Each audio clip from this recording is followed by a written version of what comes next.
Welcome to the incredible GS study.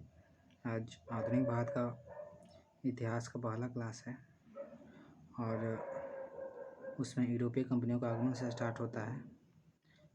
और यूरोपीय कंपनियों के आगमन में पुर्तगाली पहले आए, उसके बाद डच आए, उसके बाद ब्रिटिश आए, उसके बाद डेनिश आए, उसके बाद फ्रांसीसी आए। पुर्तगाली कंपनी जो थी वो 1498 में बनी थी, एक समूह के द्वारा, व्यापारियों के समूह के द्वारा 1498 में पुर्तगाली कंपनी बनी थी और उसे 1505 में मान्यता दिया गया। तो पुर्तगालियों में से कई पुर्तगाली भारत आए, क्योंकि पहले तो समुद्री मार्ग का पता ही नहीं था यूरोप और भारत के बीच का। तो बार्थोलोमेओ डियाज जो हैं वो पहले पुर्तगाली हैं जो समुद्री मार्ग की खोज के लिए निकलेंगे भारत की ओर, और वह केप ऑफ गुड तक आएंगे। उसके बाद फिर पुर्तगाल वापस लौट जाएंगे और इन्हें बार्थोलोमेओ डियाज को केप ऑफ गुड होप का खोजकर्ता भी माना जाता है। उसके बाद वास्को डी गामा है जो भारत तक पहुँच गए थे। उसके बाद पेड्रो अल्ब्रोज कैब्राल हैं तीसरे, और उसके बाद फ्रांसिस डी अल्मोडा है जो पुर्तगाली शासक एमेनुअल प्रथम का द्वारा पहला वाइसराय बनाकर भेजा जाएगा फ्रांसिस डी अल्मोडा को। उसके बाद सभी नया वाइसराय बनकर आते जाएंगे। तो सबसे पहले देखते हैं कि वो क्या परिस्थितियाँ बनी जो समुद्री मार्ग की खोज करने के लिए यूरोपियों द्वारा शुरू किया गया। तो 1453 में ऑटोमन साम्राज्य का पतन हो गया। 1453 में ऑटोमन साम्राज्य का पतन हो गया और ऑटोमन साम्राज्य, जिसे कुस्तुनतुनिया की भी साम्राज्य कहा जाता है, तो ऑटोमन साम्राज्य के पतन के बाद जो है वहाँ पे उस्मानी साम्राज्य का या उस्मानी वंश का स्थापना हुआ। जो ऑटोमन साम्राज्य का जो पतन हुआ, वह जो ऑटोमन साम्राज्य था वह आज के तुर्की के आसपास के क्षेत्रों को कहा जाता था, क्योंकि ऑटोमन साम्राज्य जो है वो भारत और यूरोप के लगभग मध्य में पड़ता है और भारत और यूरोप के मध्य जो है वो प्राचीन काल से ही व्यापार होता आ रहा था। तो ऑटोमन साम्राज्य का पतन के बाद जब उस्मानी वंश की वहाँ पे सत्ता स्थापित हुई, तो जो स्थल मार्ग से जो व्यापार हो रहा था भारतीय उपमहाद्वीप और यूरोप के बीच, वहाँ पे बाधा पहुँचा। तो बाधा पहुँचने के बाद वहाँ पे पुर्तगाली व्यापारियों ने और वहाँ की सरकार ने यह एक योजना बनाया। खासकर पुर्तगाल के शासक हेनरी द नेविगेटर ने एक योजना बनाया, समुद्री व्यापार की योजना, जिससे कि पूर्व से व्यापार किया जा सके, खासकर भारत से। और समुद्री व्यापार की योजना में पुर्तगाल के शासक ने धर्म प्रचार को भी जोड़ दिया। समुद्री व्यापार की योजना में पुर्तगाल के शासक हेनरी द नेविगेटर ने धर्म प्रचार जोड़ दिया और इस योजना के तहत समुद्री मार्ग की खोज आना शुरू हो गया। तो धर्म प्रचार जोड़ने के क्रम में इस योजना में पोप अलेक्जेंडर सिक्स, जो यूरोप के बहुत बड़े धर्मगुरु थे, उनका भी समर्थन प्राप्त हुआ हेनरी द नेविगेटर को अपनी योजना को सफल बनाने में, जो कि बहुत ही महत्वपूर्ण साबित हुआ।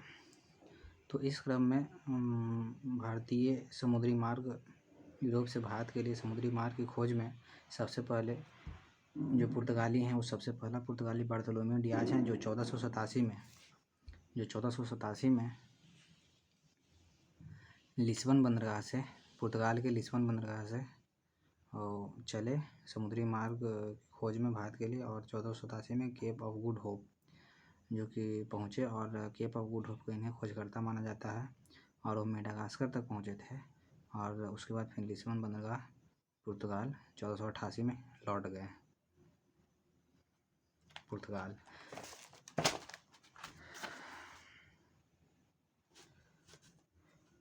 इसके बाद जो आए वो वास्को डी गामा थे, जो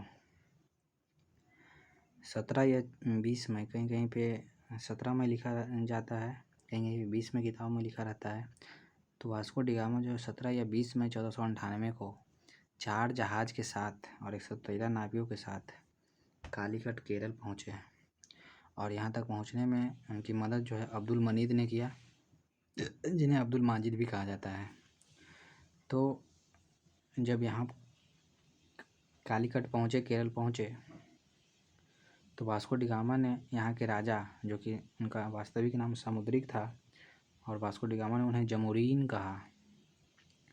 तो जब वास्को डी गामा कालीकट पहुँचा तो यहाँ कालीकट के शासक को ईसाई समझा और यहाँ के लोगों को ईसाई समझा, और पुर्तगालियों को केरल में एक मूर्ति वाली मंदिर दिखी, और उस मूर्ति को पुर्तगालियों ने मरियम का मूर्ति कहा, और उस मंदिर को मरियम्मा के मंदिर किया, जो कि आज भी केरल में है। और वास्को डी गामा के साथ जो 3 और जो जहाज़ में जो आए थे, वो 3 महत्वपूर्ण लोग जो वास्को डी गामा के साथ आए थे। पहला थे सायो ग्रेवियाल, जो कि प्रमुख नाविक थे। दूसरा थे सायो रफेल, जो कि चालक थे। पाउलो द गामा तीसरा थे, जो वास्को डी गामा के भाई थे। पाउलो द गामा जो थे वो वास्को डी गामा के भाई थे और कैप्टन थे, और तीनों जो थे वो वास्को डी गामा के साथ थे। और वास्को डी गामा ने जो यहाँ से मसाला और काली मिर्च ले गए पुर्तगाल में, और पुर्तगाल के बाज़ारों में 60 से 64 गुना मुनाफा कमाया। तो ये थे पुर्तगाल के दूसरे व्यक्ति वास्को डी गामा। उसके बाद हैं तीसरे पुर्तगाली, Pedro Alvarez Cabral. Pedro Alvarez Cabral जो हैं वो तीसरे पुर्तगाली हैं, और वो 9 मार्च 1500 को 13 जहाज़ के साथ भारत पहुँचे, और इन्होंने भी मसालों को पुर्तगाल के बाज़ार में बेचकर अत्यधिक लाभ कमाया। और पेड्रो अल्वारेज कैब्राल ने ब्राज़ील खोजा था, इसलिए इसे ब्राज़ील का खोजकर्ता भी कहा जाता है। इसके बाद चौथे जो आए वो फ्रांसिस डी अल्मोडा आए, और इन्हें पुर्तगाल के शासक इमैनुअल प्रथम के द्वारा भेजा गया था, प्रथम पुर्तगाली वायसराय बनाकर भारत में। और इसके बाद 1505 में आए भारत फ्रांसिस डी अल्मोडा। 1505 में आए और 1509 तक रहे। और फ्रांसिस डी अल्मोडा का जो प्रमुख कार्य है भारत में एज अ वाइसराय वह ब्लू वाटर पॉलिसी, और ब्लू वाटर पॉलिसी जो कि हिंद महासागर में समुद्री व्यापार जो होते थे उन पर एक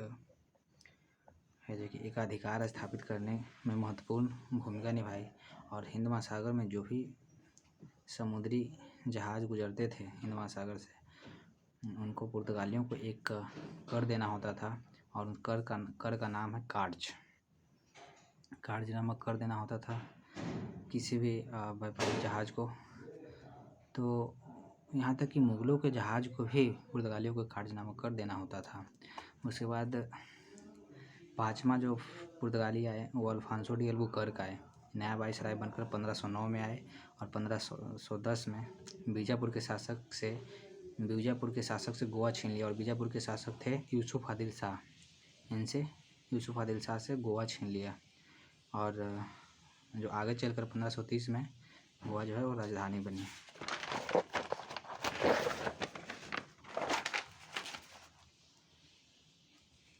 इसके बाद अल्फांसो डी अल्बुकर्क आए, छठे पुर्तगाली। और अल्फांसो डी अल्बुकर्क जो कि 5वें ही हैं, अल्फांसो डी अल्बुकर्क, और इनका प्रमुख जो कार्य है वो भारतीय महिलाओं से शादी करना के लिए प्रेरित किया। भारतीय महिलाओं से शादी करने के लिए प्रेरित किए अल्फांसो डी अल्बुकर्क, और ताकि पुर्तगाली संस्कृति का भारत में विस्तार हो सके। और इनके समकालीन थे विजयनगर साम्राज्य के शासक कृष्णदेवराय। अल्फांसो डी अल्बुकर्क के समकालीन थे विजयनगर के शासक कृष्णदेवराय, और कृष्णदेवराय ने अल्फांसो डी अल्बुकर्क को भटकल में किला बनाने की अनुमति प्रदान किया।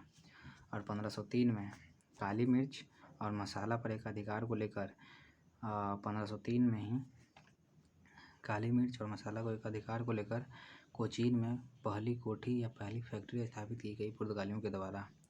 और 1505 में कन्नूर में दूसरी कोठी स्थापित या दूसरी फैक्ट्री स्थापित की 1505 में। इनके बाद जो छठे जो पुर्तगाली थे वो नीनो डी कुन्हा, जो कि 1529 में आए और 1529 तक रहे। नया वाइसराय बनकर नीनो डी कुन्हा आए, और 1530 में कोचीन जो कि पहले राजधानी थी